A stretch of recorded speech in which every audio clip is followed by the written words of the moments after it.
Hello everyone, my name is Lucas, and I've been running the HandBraJeans channel for about 5 years now.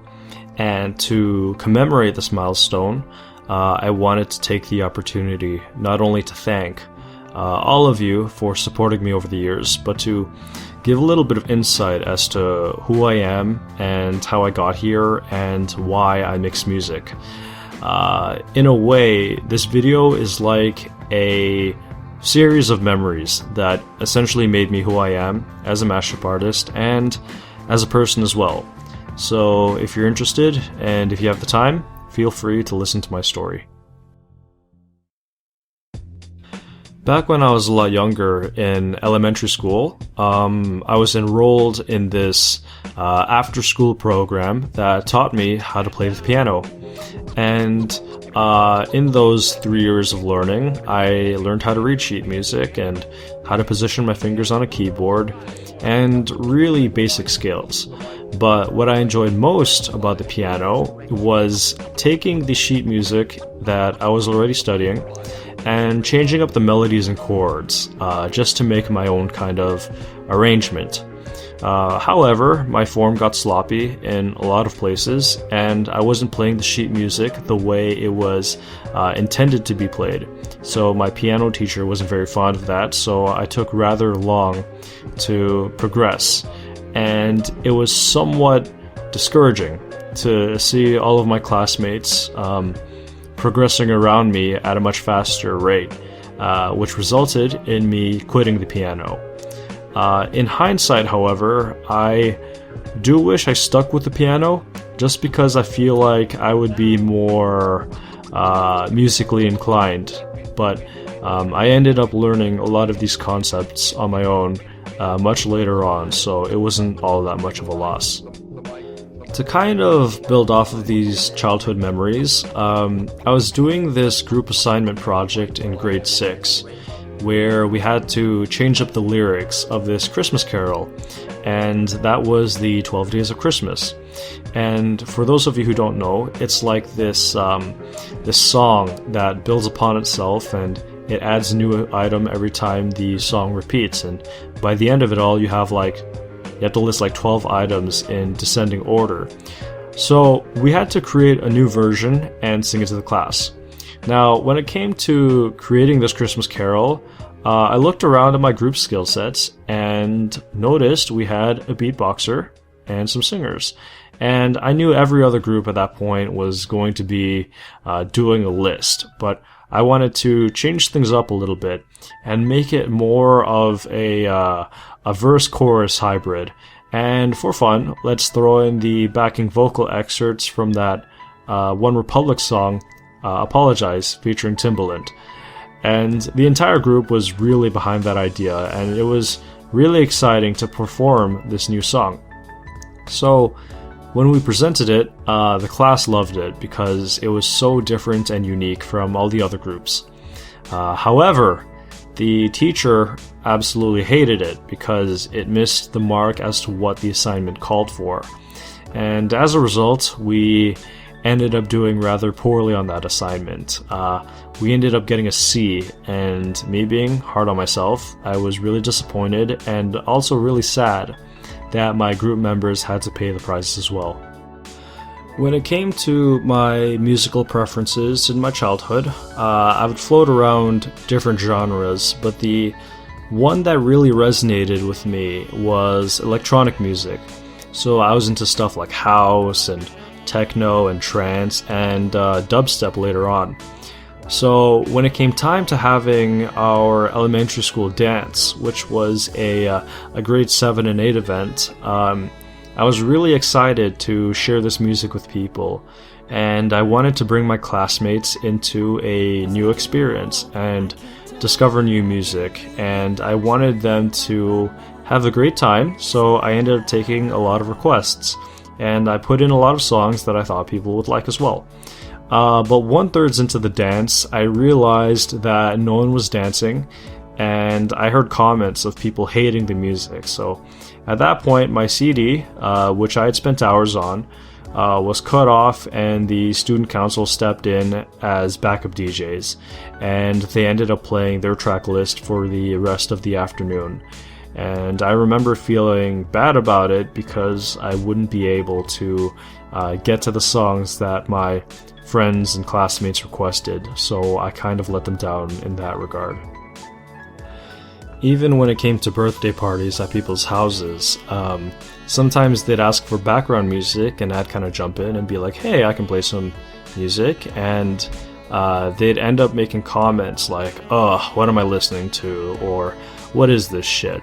So what they would do is they would just kind of stop me, and they would eventually go onto their own playlist of having more conventional pop and rap music, which was popular at the time.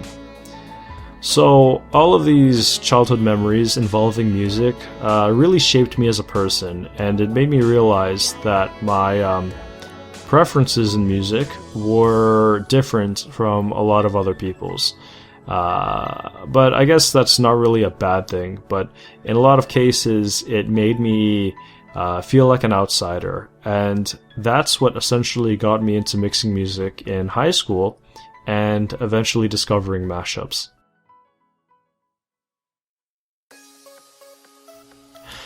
When I was in early high school, I ended up downloading this music mixing software called Virtual DJ. And this software was more geared towards like live mixes and the use of turntables. And what I would do is I would create these electronic music mixes, and I would always try to do the mix live in one shot in a single continuous recording. So I would end up uploading it to SoundCloud and posting a link to it on my Facebook for people to listen to, and I ended up getting like 10 to 15 likes per mix, and these were all my high school classmates, so thanks to them. These mixes would end up taking hours to do, because since they were all done live, if I messed up at any point in like a 15-minute mix, I'd have to do a whole re-recording of everything all over again. But in this time, I really focused on things like song selection and transitions, because I felt like that was the only part of me that actually mattered in that mix. So I would end up going onto YouTube and searching for other mixes as well for inspiration. And in the process of doing that, I ended up discovering mashups through artists like DJ Earworm and DJ Blau and Daniel Kim and Capslap. And that was my first exposure to mashups. Now, what first got me into making mashups in high school was this girl I had a crush on, and through talking with her, I discovered that she liked the songs Here in Your Arms by Hello Goodbye and Good Time by Owl City and Carly Rae Jepsen. And I thought to myself, hey, why don't I impress her by making a mashup of those two songs? So I went home and I opened up Virtual DJ and I grinded the hours, and on May 11th, 2012, I made my first pop mashup called Good Time in Your Arms.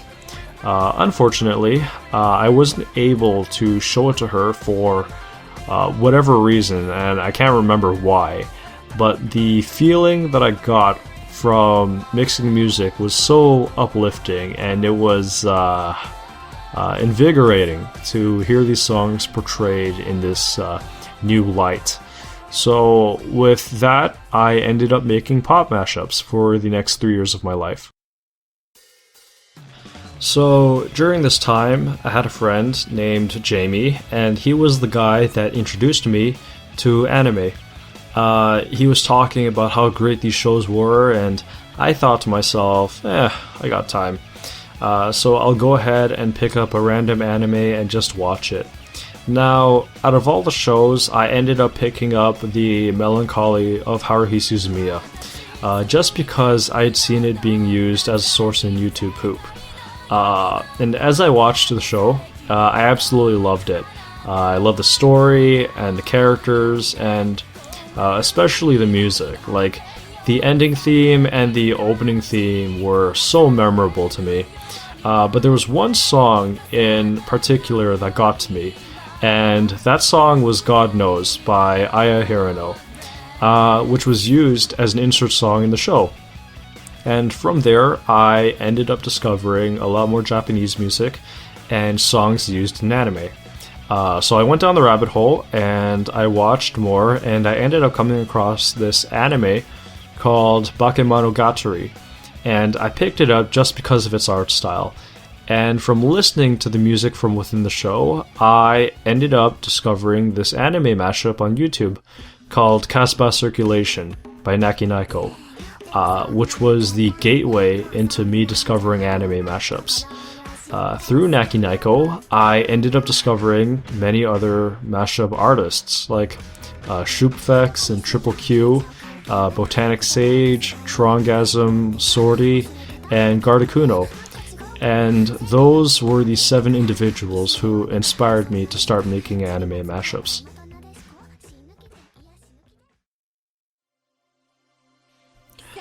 After a year or so had passed, I ended up going to my buddy Robert's house, where we chilled around, and one of the things we kind of talked about was music from anime.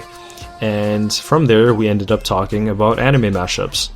While I was there, I saw that Triple Q had released a new mashup, and this mashup was How Low Can Muse Go, which uses the music from Love Live and Ludacris. And me being a Love Live fan at the time, I thought it was absolutely hilarious. So after Robert and I had finished listening to it, I thought to myself, why don't I make a shitpost anime mashup channel just for fun? And Robert was in on the idea as well, and we kind of sat down and brainstormed different usernames. And we were throwing around some names back and forth, but none of them really stuck in defining what the channel was going to be. During this time, however, my buddy was enrolled in this university game design / computer science program. And part of this program, he had to take visual arts, which encouraged him to make a DeviantArt account, where he would upload his portfolio. And he opened his page, and the name was HandBraJeans. And I thought to myself, like, man, that's got to be the stupidest username I've ever heard. And we both laughed at that, and we were just like, you know what, screw it. Like, let's make that the channel name. The YouTube channel will be called HandBraJeans. To give a little bit of context as to what this means, this can be referenced back to this character named Kumagawa from this manga / anime Medica box. Now, this guy had a fetish for girls being topless and cupping their chest with their hands while wearing jeans. And this character was really interesting in that he was a complete loser. But because he was such a loser, he was able to identify the weak points of all of his rivals and exploit them, which ended up making him really powerful. But in the end, he was such a loser that he would end up losing every battle anyways. So I thought he would be an interesting character to explore, because I liked the idea of being an underdog, and I felt like it would fit the narrative of my channel. So to kind of make him the mascot, I ended up photoshopping his head on this guy going in for a high five in my old profile picture. So a couple months went by of me trying out different song combinations with anime music, and at the turn of the new year, I decided it would be the perfect opportunity to create my YouTube channel. So on January 2nd, 2015, I opened up HandBraJeans. So the intent of this channel was to make shitpost anime mashups, which is the reason why my first mashup uploaded, Secret Love with music from Anohana and Richard Bedford, has a thumbnail that looks the way it does. After that, I released one of my old pop mashups, which used to be more popular on SoundCloud. But the next upload, which was the one I was most proud of, was this mashup called Servant X Ray Bands, which uses music from Servant X Service and B.O.B. And I was so happy with this upload that I ended up messaging Triple Q with the hopes of getting his attention. And after a few days had passed, I woke up one morning and looked at my phone, and I realized that I'd gotten a huge surge in viewership of, I think, like 100 views or so. And I wondered where all these views were coming from. And when I looked at Triple Q's page, I saw that he had hit like on it, which would display the upload on his channel for the world to see. And that really got the ball rolling, and I thought to myself that this is a wonderful start to this YouTube channel, and that's when I decided to start making mashups a little more seriously.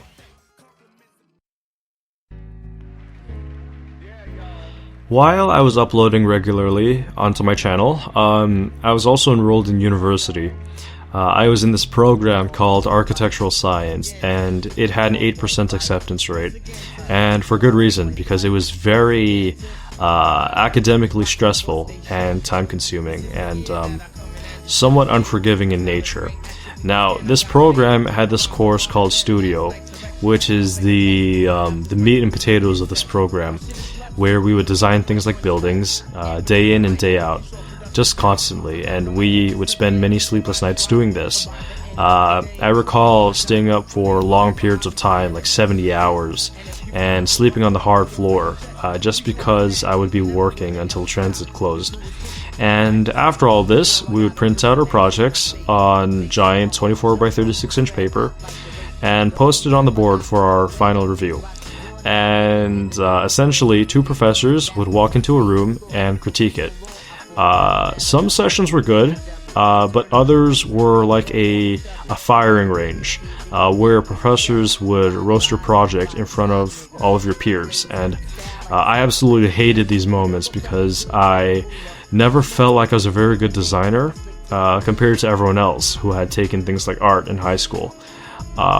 In order to kind of deal with this stress and these feelings of inferiority, I would resort to mixing music, which would kind of be my release or form of escapism. And with me being relatively inexperienced with life, I wasn't able to balance my hobby of mixing music with my academic studies. So that was a challenge that was very difficult to overcome. But whenever I would mix music, I would feel a sense of relief, and it would always be there to get my mind off of things. On a lighter note, Triple Q, who I had mentioned earlier, released a new community-driven collaborative mashup album called Gangnam Core 2, which revolved around the music of Psy, but more specifically Gangnam Style. And that album was really special to me in that it made me realize how large the mashup community was. And of course, I was inspired, so I contributed to it. And another person who was also inspired was a person named Chris Merkel Studios, who now goes by the name of Merck's Mashups. He decided to do his own collaborative mashup album called MuseCore, which revolves around the music of Love Live. Now, with me being a Love Live fan, I definitely wanted to contribute to this. And in the process, I ended up meeting some great people like Zach CG, John SP2000, and of course Merck's Mashups. And after talking with them for a little bit, I ended up getting an invite to this Discord called West. And within West, it was just the four of us. Now, back then, we were all relatively inexperienced at making mashups, and our mashups took on a rather simplistic, hands-off approach. It was more combination focused, and with me using Virtual DJ at the time, Virtual DJ didn't allow me to do any sort of complex editing with mashups. And I thought that this software was all I really needed, that I didn't need anything else. And I eventually found comfort in the limitations of my music mixing software. So at this time, I was nearing the 1 year anniversary of my channel, and I wanted to do something special. So to commemorate this moment, I would upload a mashup. So I was putting together this mashup called Greater Me, with music from Star and July, and I was finished making this mashup in Virtual DJ and was ready to upload. But that's when I noticed in my subscription box that Shoopfx, who I had mentioned earlier, uploaded a new mashup. And this mashup was called You're a Puzzle, with music from Madian and Welcome to the NHK. When I first listened to this mashup, I was absolutely blown away. I was impressed and amazed at this kind of heavy-handed approach that Shoopfx had taken in production to make this mashup what it is. Musically, it was really interesting, and all the while maintaining a degree of respect to the source materials at hand. And overall, I just thought it was just beautiful. And as I looked back at my mashup that I had just finished, I became rather angry in that I realized that I was being limited by my software, and that someone out there was doing what I was doing, but just so much better. And I felt like I needed to step my game up. So out of frustration, I opened up FL Studio and I put in the hours and learned how to use the software, and I recreated my mashup there. And that was the first mashup I ever made in FL Studio. In the months that followed of me using FL Studio to make mashups, I never really took full advantage of FL Studio's capabilities, and as a result, I ended up maintaining that simplistic hands-off approach to mixing music. I played it very safe, and I still had that pop mashup mindset within me, where these song combinations would be all there is to it. There wasn't really a technique that I had known that I could really make a mashup my own, but I really wanted to learn this technique called vocal chopping and screwing. Now, what vocal chopping and screwing essentially is you take a singer's voice and you chop it up and rearrange it and pitch shift it in different ways. And I wanted to learn this technique because a lot of the music that I had listened to when I was a lot younger had that technique in it. So what I would do is I would go on YouTube and look at tutorials on how to do that, and every tutorial I found back then was so difficult to understand. Like, I couldn't even comprehend it, and I would just go through cycles of trying and failing for days and weeks and months, and I never got anywhere. And like, all the while I was looking at these other producers and mashup artists that I looked up to, like Shoopfx and Naki Naiko, and even Zephyroxable, who's my friend who makes idol mashups. They were able to do this technique so much better than me, and I, of course, felt inferior because I couldn't learn that technique. So I ended up learning other techniques, but the more I learned, however, the more I realized that the skill ceiling for mixing music was so much higher than I initially thought, and it was rather intimidating, and in a lot of times I would feel discouraged from it. The more I learned, and listened to the mashups that I liked back then, which were mashups that were produced by the people who I called the greats in this mashup collective, they were already integrating these techniques into their works years before me, and that furthered that perceived skill gap, and I felt like I needed to justify my existence as a mashup artist, but I didn't know how. During this time, I was in the third year of my university program, which was by far the hardest year, just because it was met with a steep learning curve of integrating the design aspect of building with the technical aspect. And with this kind of academic stress, I would often lose my cool, and I would struggle to find ways to manage my anger. And in times like these, I would normally fall back into mixing music as my form of escapism. But this kind of relief was slowly slipping away from me as well. Like, I still felt peace whenever I would mix music, but I could feel a force within me that made me feel like I wasn't good enough compared to other mashup artists. In tandem with that, I felt like I wasn't a good enough designer to keep up with my classmates as well.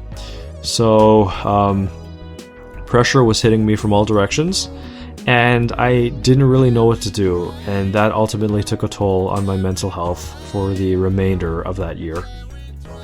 Now, I didn't want to bottle up all of that anger inside of me, so I ended up directing my frustration towards my outlook and criticism on joke mashups.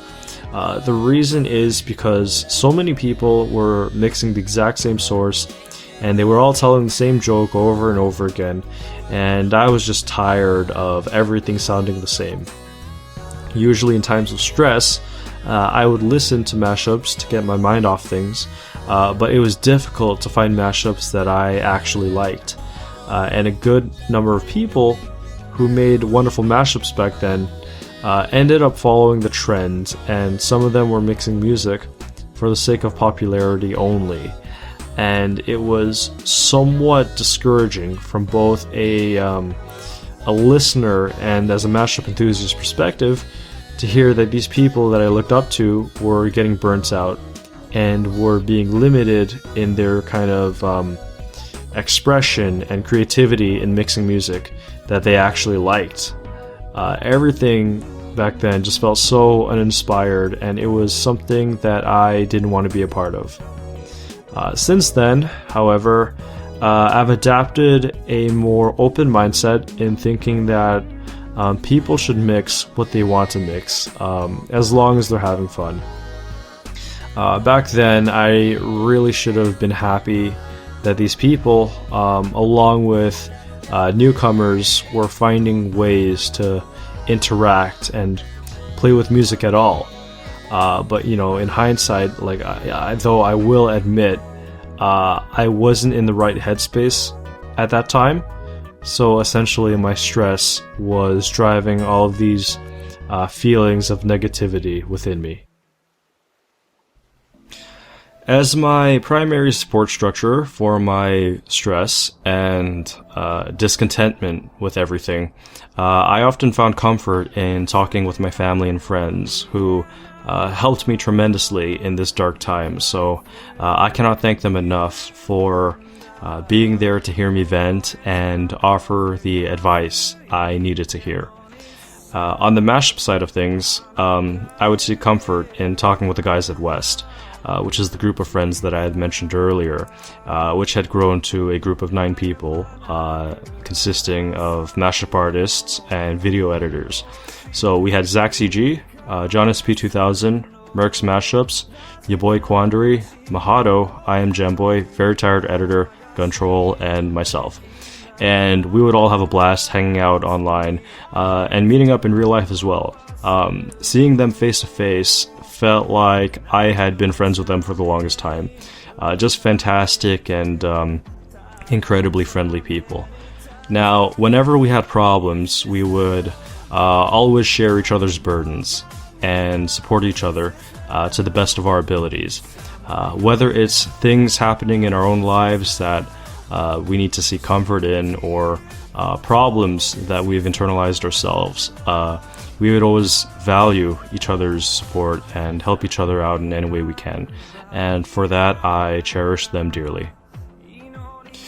When it came to content creation, every member in West brought a unique skill set to the table, whether it was through their musicality or their video editing skills or their artwork or their choice of source material or their ability to produce beats and even rap over their own mashups. It was such a unique and enriching learning experience, and I attribute a lot of my growth as a content creator to these guys, because they pushed the envelope in a direction that I never knew existed, and for that reason I look up to them in many ways. There was one particular member within this group that we really resonated with each other, and his name is JohnSP2000, who makes anime mashups as well. Now, whenever I would have frustrating things on my mind, I would often talk with him, and he would always give the greatest feedback. And when it came to content creation, when I'd have all of these concepts and thoughts in my mind, talking with him would always straighten things out and kind of tie these ideas together. It was through many nights of discussions, like over months of talking about different things, that I came to the conclusion that mashups can be designed the same way that buildings can be designed architecturally. And all of these loose ideas became one, and I realized and was optimistic that there was room to grow as a person and as a mashup artist as well. With my newfound mindset and this kind of renewed energy within me, I was able to release some of the most iconic mashups on my channel. Some of those works included Midnight Identity and What You Drive and Stay Awake in April. And to this day, I still believe that those mashups are significant milestones as part of my channel's history, and the ones that really defined me as a mashup artist. In this time, I really wanted to mix one song in particular, which was People Password by Teddy Lloyd and Bonjour Suzuki. And with the incredible help of Zach CG, who actually bought the CD from Japan, I was able to make a mashup that I believed was my best one back then. And that mashup ended up being People Travel, with music from Space Patrol Luluko and Rafał Atamski. At that point, I was really proud of it, and I had like 70 plus uploads on my channel. And with a lot of changes happening in my life, I needed to take a step back and focus on my life and my academic studies. I was going to be entering the 4th year of my university program, and I needed to have all of my focus and attention on that. So I decided it would be the right time to step down from my channel, because at that point I was satisfied with what I was about to leave behind.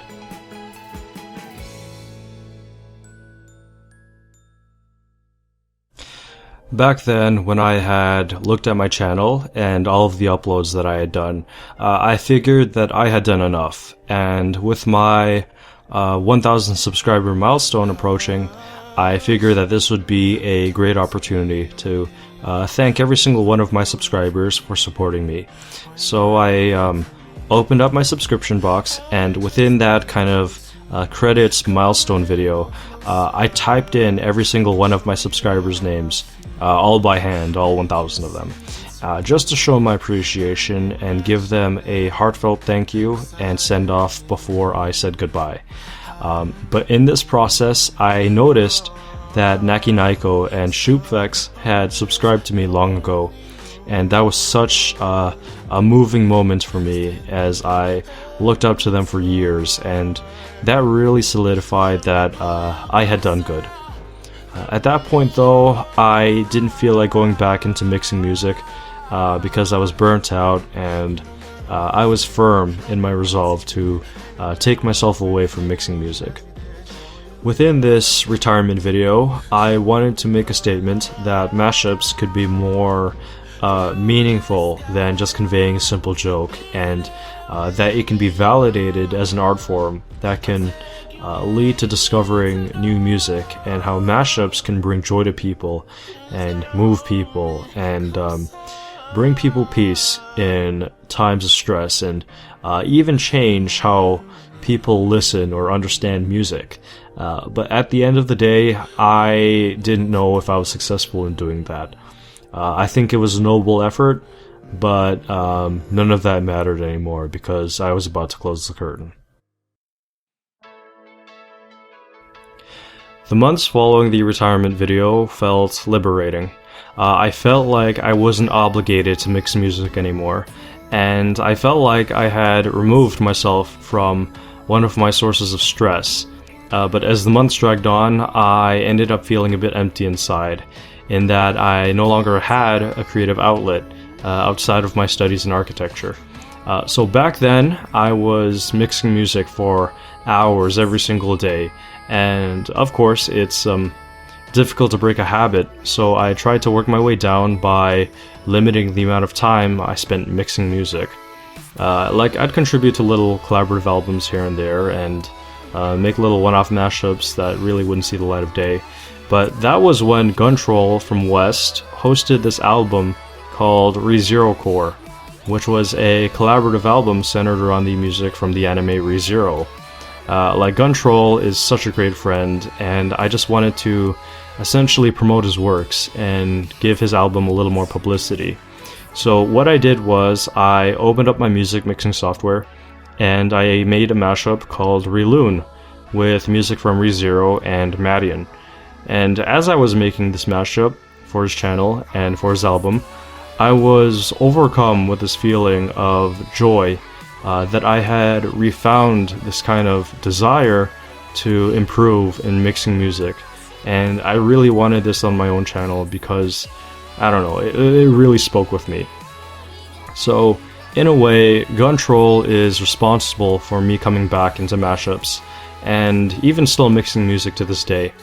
And even though I don't think very highly of that mashup, Reloon now, it got me into mixing better things in the future.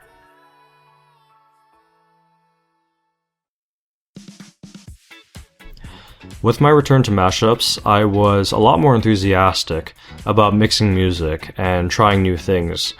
So I would DJ at a few university events with some friends, and I would also DJ at some house parties and little one-off events here and there. But mashups were always my kind of bread and butter. Now, Mahato from West wanted to extend our circle of communication with other mashup artists as well, that went beyond our immediate circle of friends. And he created this Discord, which is now known as the Feedback Shack, where we would invite other mashup artists to kind of share their works, and we would give feedback on them. Now, during this time, I would float around a few mashup circles here and there. One such was the Atrium, which was primarily a SoundCloud mashup Discord, and I joined a few others, but none of them really gave me that sense of belonging like the camaraderie that I had at West. But I did get to meet a lot of incredible mashup artists and people along the way, and I really appreciate all of them. So at this time, I just want to give them a little bit of recognition, and my sincerest apologies if I forget to include your name. Just know that you all mean a lot to me, and I really appreciate whatever interaction we had. So I'm just going to go through my list of mashup artists and producers here. We have Sketchboard, Ensen, M. Dion, It's Me Asparagus, Violet, Siegmund, Vitz, Fjord, DNOD, Josh Rogan X, Kialbi, The Dominator, Zephyroxable, The Nick Show, Reach, Le Manga Musique, Nico Plus, Rock, Galactic Hole, Grey Bomb, Psychosis 91, Jab 50 Yen, Lear, Damon Our Savior, DJ Madcap, On BP, Flipboy to Midless, Wobble, DJ TLH, Azukano AMVs, Roto Loto, J Chippers, Nutella French Toast, and Kokonabe.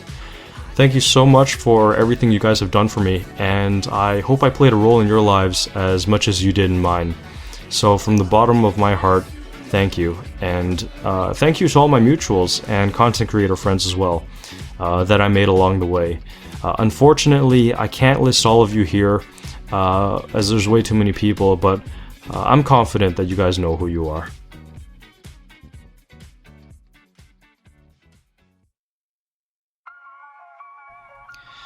As time went on, and as I progressed more as a mashup artist, and as a person as well, I really wanted to prove my existence, as I was tired of just being okay at what I did. I essentially wanted to step out of the shadows of Naki Naiko and Shoopvex and Triple Q, and do what I was doing, but so much better. So at that point, I promised myself that every upload has to be the same quality or better than my favorite mashup on my channel at the time, which was What You Drive. And every following upload after that had to match or exceed the quality of the previous upload. And as a result, I hardly uploaded anything. And my release schedule was essentially non-existent because every upload was just spaced so few and far between. I became somewhat infatuated with this concept of having a monumental upload every time, because I would look at people like Naki Naiko and Shoopvex, because whenever they would upload, I would essentially just drop whatever I was doing and listen to whatever they put out, just because I know that it would be phenomenal. So in order to kind of improve myself, I created like this list that has specific criteria as to what will let me put out only what I believe is my most quality work. My first criteria is that the song combination itself must be absolutely fantastic. It needs to be perfectly in key, and the musicality needs to be on point, without any sort of drastic speed or pitch changes done to either source. Just because I believe that every successful mashup starts with a solid foundation, similar to buildings. And ideally, these songs, when put together, should sound really great unedited. And any editing you do on top of that is all you, and should always be additive and enhance the mashup itself. I must note, however, that there are some exceptions where someone could technically take a heavy-handed approach and make a combination work with enough editing and sheer willpower, but I tend to lean more towards having the foundation first and then editing it, just because I like to preserve the kind of integrity of the source material. My second criteria is that I have to have some sort of connection with the source material, just so that it's a lot more special to me and will actually make me feel something. It also helps in allowing me to go into the mashup as a listener that discovered the mashup either through one of the sources, whether it's the anime or the song. With that in mind, I always feel the need to pay respect to the source material, and I would also need to know the context in which the song was used in, just so that I can have that background knowledge inform the mashup. So for example, I watched Macross Frontier just because I was making the mashup Stellar Hearted, and some of the ideas from the anime and the movies were able to materialize in that mashup and the artwork, and it ended up being so much more special to the people who were familiar with the source material, myself included. My third criteria, which is getting a little more subjective, is that the mashup should feel memorable or have a timeless aspect to it. Something that'll age well and something that people will look fondly upon. So for example, if I say something like Poolside Identity, you know that's Naki Naiko. Or if I say Senpai Gon Love It, you know that's Triple Q. Or Slice the Snake, you know that's Shoopvex. So all of these mashups and several others that kind of define this collective all have this degree of permanence to them, and they all exude this kind of characteristic that makes me want to revisit them to this day. My fourth criteria is that whatever I'm mixing, I have to have a heavy-handed approach to it.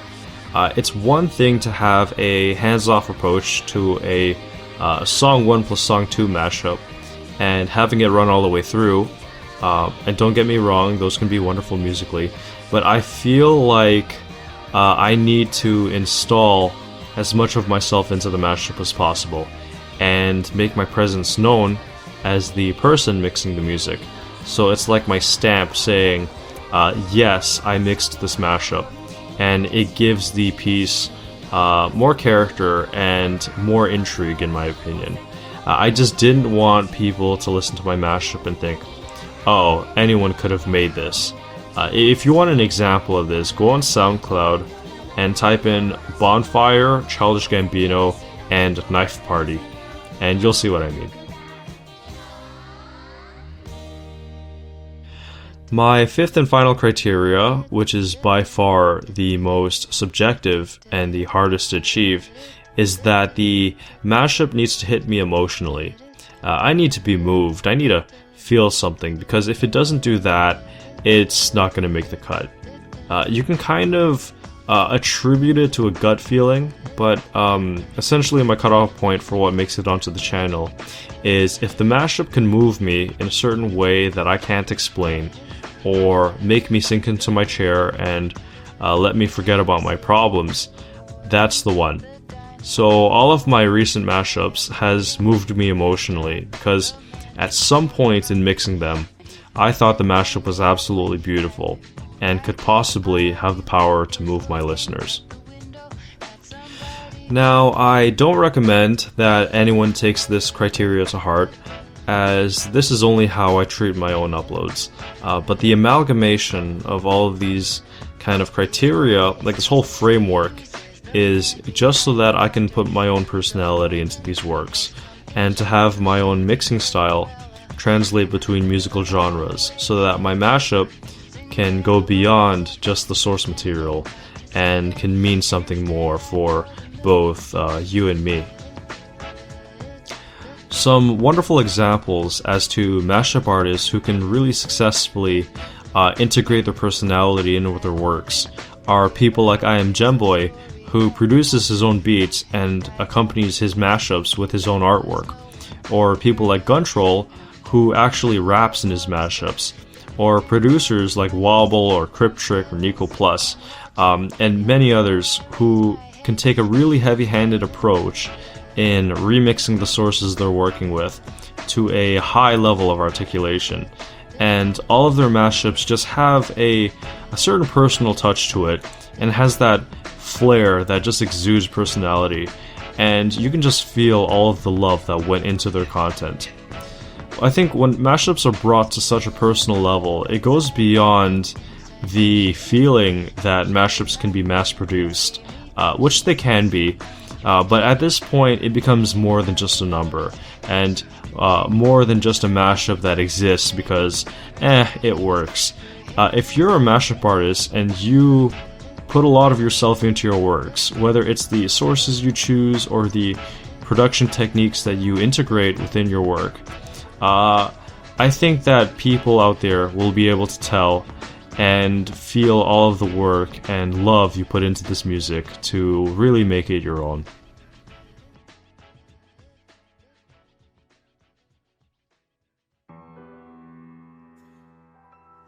Within the form of making mashups that I operate in, I find that it's very difficult to get my personality through my works, as anime mashups can generally be thought of as being primarily source-driven, and not everyone can catch my mixing/audio editing techniques. So to assist with that, I do little live streams here and there, and I absolutely love live streaming because I get a chance to connect with you, the listeners, and really learn more about your lives, and it also allows me to express more of my personality through this kind of direct communication, and I just think that it's such a wonderful system to be able to find out how people engage with the content I upload. I also like to do little tutorials as well, because I enjoy teaching people. And I like to do project file walkthroughs to assist mashup artists who are learning or who have hit a ceiling with their works and want to expand their mind in how they can work with their mashups differently. Tutorials and project file walkthroughs in particular would have helped me tremendously back then, several years ago, as the people I wanted to learn from were far beyond my reach. So I essentially created these videos to kind of allow aspiring mashup artists to approach mashups in a new light, one that will allow them to enjoy their works even more. Kind of in the same vein as that, feedback is so incredibly important, and I now understand why my university program had such a huge emphasis on critiques. It's because the more feedback we receive, like the more perspectives and viewpoints we get, the more options we can explore, and we can take that and really discover more about our own works, and the more tools we'll get under our belts for the future as well. And with more of ourselves installed within the music, the more we feel personally attached to what we're mixing, and the more we enjoy doing it and having fun. So with this, we keep mixing music, and I firmly believe that time is a huge factor in the improvement of a mashup artist. And if they have that dedication and that desire to learn and improve, they can truly make outstanding work if they put their mind to it. And that's when I see someone as truly being one of the greats.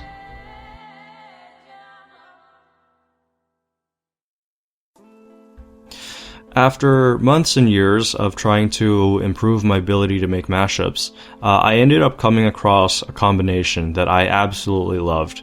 For this mashup in particular, I wanted it to be a kind of milestone, not only for my channel, but for myself as well. And I had a vision for this mashup, which was like none other for my channel. And in order to kind of achieve this vision, I had to conquer this production technique that had given me fear and anxiety for years. And this was vocal chopping and screwing, which is the technique that I mentioned earlier. So the mashup that I'm talking about is Home, with music from Konosuba and Asha. Now, this mashup in particular holds an extremely special place in my heart because I believe that it was the first time I was able to implement vocal chopping and screwing successfully in the context of a mashup. Like, this concept that had made me feel so dumb and inferior for years of just trying and failing and seeing everyone else do it better than me. It was finally able to make its way into a mashup that I was absolutely proud of. Like, something that the me several years ago wouldn't even think about achieving or succeeding in. And for that reason, Home is my favorite mashup on my channel, as I believe that was kind of my first step out of the shadows of the greats. After the release of my Konosuba mashup, Home, I graduated university with honors. I was able to make it to the Dean's List for Architectural Science in my year, and I was super happy about that. It was such a tremendous sense of accomplishment, not only to graduate with the feeling that I wasn't worthless and that my hard work had paid off, but to release something on my channel that I believed to be was my best work at that time. And I was overcome with joy, and I finally felt at peace with myself. Unfortunately, as those positive emotions kind of subsided with time, anxiety ended up taking its place. It was essentially stress from me not knowing what I wanted to do career-wise, and me not knowing how I would be able to grow further as a mashup artist and content creator. And that was until I was able to get my foot in the door at a building science engineering firm. And for the first few moments of working in this firm, I had this sense of fulfillment, knowing that I was progressing on my path to becoming a building scientist, and I actually liked working there at first. That was until I got a new supervisor, and I had to work under this absolutely terrible human being. And I hated him so much, and I was just so overworked. Like, my contract was 40 hours a week, but under him, I ended up working 70 hours a week. And in that time, I was just reprimanded constantly, and being put in a position where my health and safety would be compromised, and put in positions where my professional reputation would be damaged in my field. It was essentially like workplace violence and harassment, and I hated it there. And I couldn't really resort to my form of escapism either, which was mixing music, as that no longer gave me peace. So I worked under him for several months until one day my supervisor absolutely lost his shit on me, and he reprimanded me for 3 hours straight. And at that point, I was so frustrated that I went home and typed in my 2 weeks notice and signed it. And I was ready to give it in the next day because I was just so fed up with not having any time for myself and constantly working and having no weekends, and being in a constant state of stress and anxiety, that I just, on a whim, opened up my music mixing software and said, screw it, I'm just gonna go mix music. I don't care if it doesn't give me any relief. I just need to do something that isn't work, and I don't want anyone to bother me. However, this session was quite unique in that I ended up finding a very interesting combination that I thought could be better than my mashup home in quality. And this mashup was Safe from Rain, with music from Girls Last Tour and Capital Cities. With that mashup, I felt like I was able to finally burst that bubble and break through that perceived ceiling of not being able to improve. And with that mashup, however, I felt like I would be able to. So the next day, I walked into work and I handed in my 2 weeks notice, and I didn't care at all, and I left without looking back. And though those kind of nightmares of working there lasted me for over a year, I felt liberated in that I didn't have to answer to that person anymore. However, at that time, I was unemployed, once again, for several months, and that relief turned to stress, and my self-worth was at an all-time low as I had no success in finding work. I ended up putting together like 50 unique resumes and cover letters, and I just applied everywhere, and just being rejected so many times took a toll on my mental health once again. And at this time of me being unemployed, I of course had a little more time, and I kept on mixing music. And even though I was burnt out and didn't feel motivated anymore, I stayed disciplined, and I just kept on going. And in that process of mixing music for hours every single day, I found a combination that really spoke to me. And this mashup in particular was incredibly special because I was able to integrate everything that I had learned in production and audio editing and design up to that point and integrate it into a single mashup that I loved. And that mashup was color washed, with music from Mitsubishi Colors and Knox Hamilton. To this day, I still believe that that mashup is a massive achievement on my channel, and of myself, of course. And after I released that mashup, I ended up getting a job offer for a new building science firm, and that's the firm that I still work at today, and I still love it there. When I was able to get into the swing of things at this new building science firm, I was able to more or less balance my life and fall into a routine that involves work and mixing music and spending time with family and friends. But at this time, I no longer enjoyed mixing music beyond pure obligation to myself.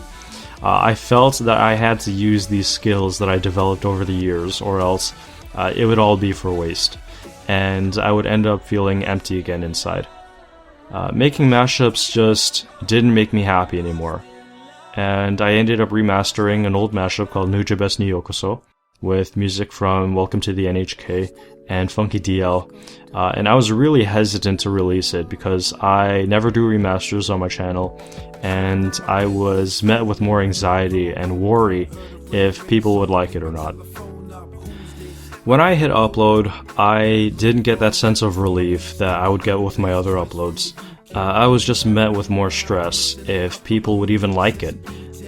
Every time I thought of what my listeners would think, I would get really nervous and kind of isolate myself from interacting with them. As months went by, I ended up making a mashup called Stellar Hearted, with music from Across Frontier, Conscious Thoughts, and Porter Robinson, in submission to Nico Plus's collaborative album Distorted Worlds. And in this mashup, I ended up taking months to complete it. In this time, I was constantly reviewing it every day and every night, and just trying to get that mashup just right because I wanted to prove myself, and because it was my most complex mashup to date. Since thinking of what others would think gave me a sense of anxiety, I ended up turning my approach inward for myself, which would end up sparking my current thought process in mashups now. During this time, however, a lot of people I respected were quitting mashups, and it was a a rather disheartening feeling and a bit disappointing, because everyone that I had looked up to as a mashup artist in the past was moving on with their lives, either moving on to music production or they just lost interest entirely. And it was discouraging to keep mixing music, but I just kept on going because I knew I needed to stay disciplined. In addition to this, over the months I received or was exposed to criticism as to how I was wasting my time with mashups, or how my friends and I, as a mashup artist, were wasted potential, or how I could be doing other things more worthwhile, or how mashups shouldn't be the main focus on any YouTube channel, or that mashups themselves are just a byproduct of internet memes. And kind of being exposed to all of that just got to me. And at the end of it all, I ended up releasing Stellar Hearted, knowing that it wouldn't please everyone, but I had to do it for myself. And as a result, my goals shifted inward as a way of avoiding criticism and escaping from the pressure of living up to what I believed was my audience's expectations. And this led me to my current goal now, which is to become one of the greats in this mashup collective. Throughout this video, I've been referring to the greats as people like Naki Naiko and Shoopvex, and Triple Q, Botanic Sage, and Swordy, and all those guys that essentially built this community and this whole collective of excellent content. And I wanted to convince myself that I could be one of them and join their ranks. I must admit though that this concept of the greats in this mashup collective is completely a fabrication in my mind.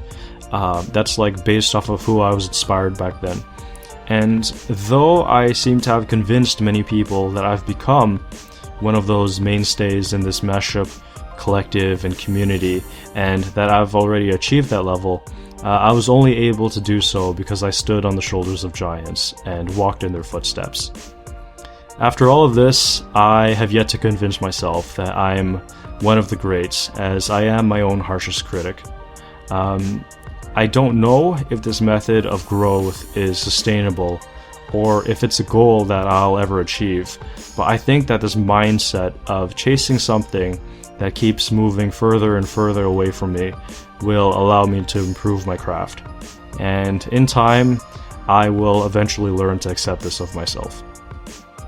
At this point, you might be wondering, why do I put in all of this work for something as silly as making mashups?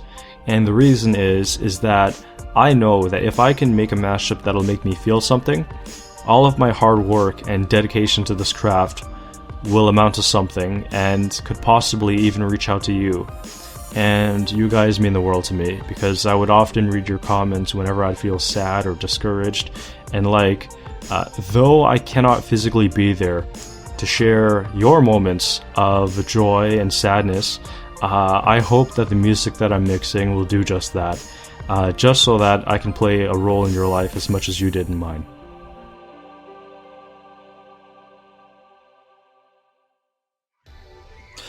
In more recent times, I've been studying a little more music theory and audio engineering from my music friends in real life, and also learning more production techniques as well, just so that I can have some more tools under my belt for future mashups. But more interestingly though, Madian, a little while back, was going to be debuting his new album, Good Faith, in Toronto. And me being a huge fan of his works, and having mixed his music in the past, I definitely wanted to go.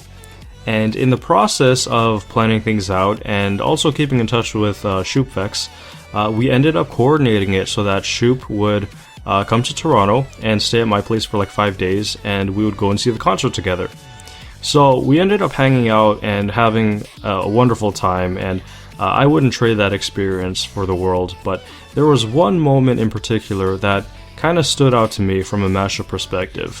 One of those days, we were just talking about mashups and pulling it up on YouTube, and we were talking about each other's works and how we handled certain things. And Shoopvex looked at me and said, "Hey Lucas, why don't you pull up Stellar Hearted?"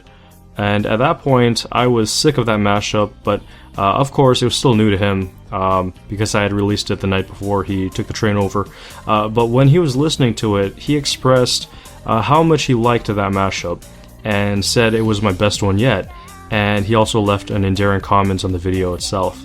The way he reacted to this mashup was similar to how I would react to his works and other works created by the greats in this world of mashups, and being able to see someone react to my mashup firsthand, especially someone that I respect so much, and having listened to his works for so long and just watching it all come full circle was an absolutely incredible experience.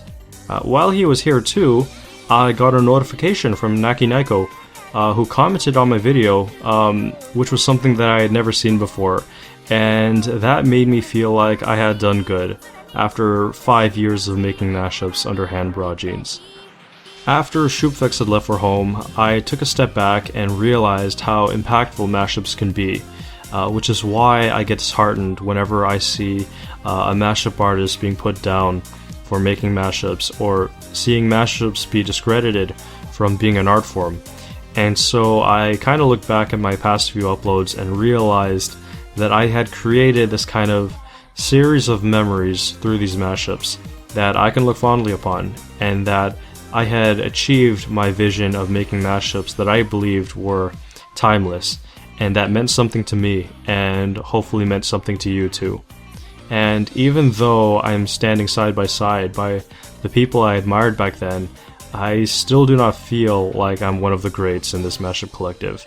And in more recent times, I've come to accept that, and that I need to work even harder to become even better at my craft.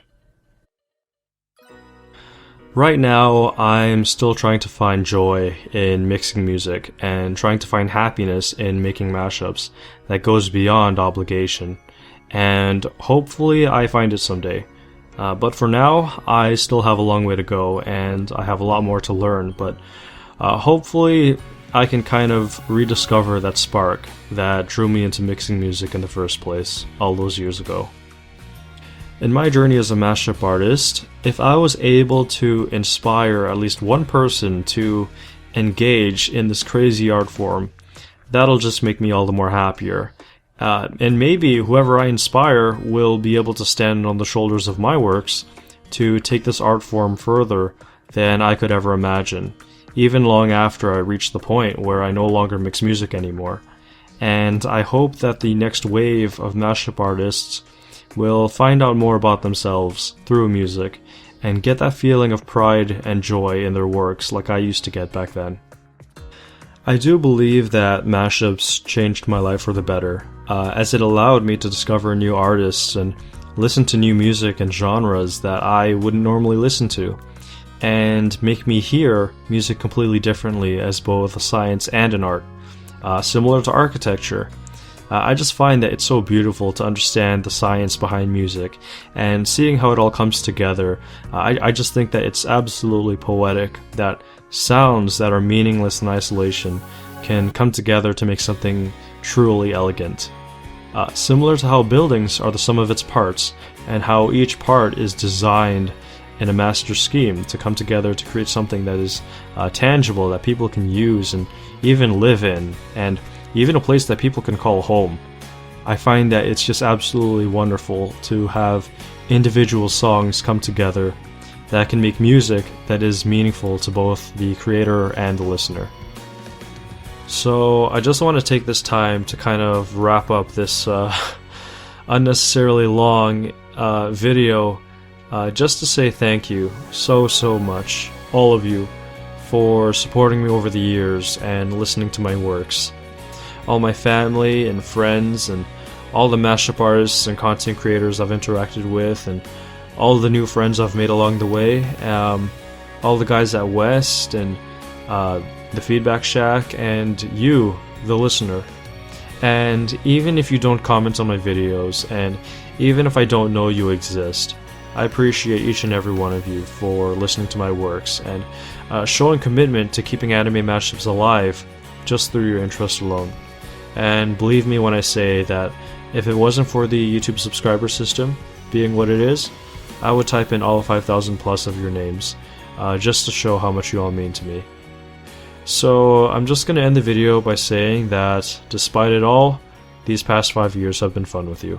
Thank you, take care, and see you next time.